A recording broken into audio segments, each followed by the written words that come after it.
కామారెడ్డి జిల్లా నిజాం సాగర్లోని జవహర్ నవోదయ విద్యాలయంలో విధులు నిర్వహిస్తున్న ఓ అధ్యాపకుడు కొంతకాలంగా విద్యార్థినులను వేధిస్తుండటంతో ఉన్నతాధికారుల ఆదేశాల మేరకు అతన్ని కర్ణాటకకు బదిలీ చేశారు. కర్ణాటకకు బదిలీ చేసుడు కాదు,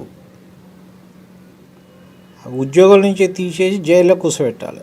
కర్ణాటక బదిలీ చేస్తే కర్ణాటకల విద్యార్థినులు ఉండరా?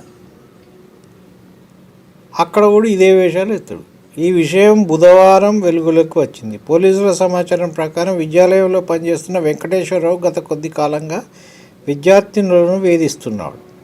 ఆదివారం నిర్వహించిన పూర్వ విద్యార్థుల సమ్మేళనంలో బాధిత విద్యార్థినులు సమస్యను వారి దృష్టికి తీసుకెళ్లడంతో సోమవారం నాడు ఉన్నతాధికారులకు ఫిర్యాదు చేయడంతో అతన్ని కర్ణాటక బదిలీ చేస్తూ ఉత్తర్వులు జారీ చేశారు. మంగళవారం అతడు విధుల్లో చేరాడు. కాగా ఈ విషయంపై ఫిర్యాదు అందడంతో కేసు నమోదు చేసినట్టు ఎస్ఐ తెలిపారు. ఇటువంటి ఎక్కడ ఉద్యోగం చేయొద్దు, ఇంట్లో కూర్చోమని ఎల్లగొట్టాలి. స్కూళ్ళ నుంచి ఏదో ఒకటి కూలి పని చేసుకొని బతకమనాలి. కూలి వాళ్ళు కూడా రానియరు ఇటువంటి. అక్కడ కూడా అమ్మాయిలు ఉంటారు.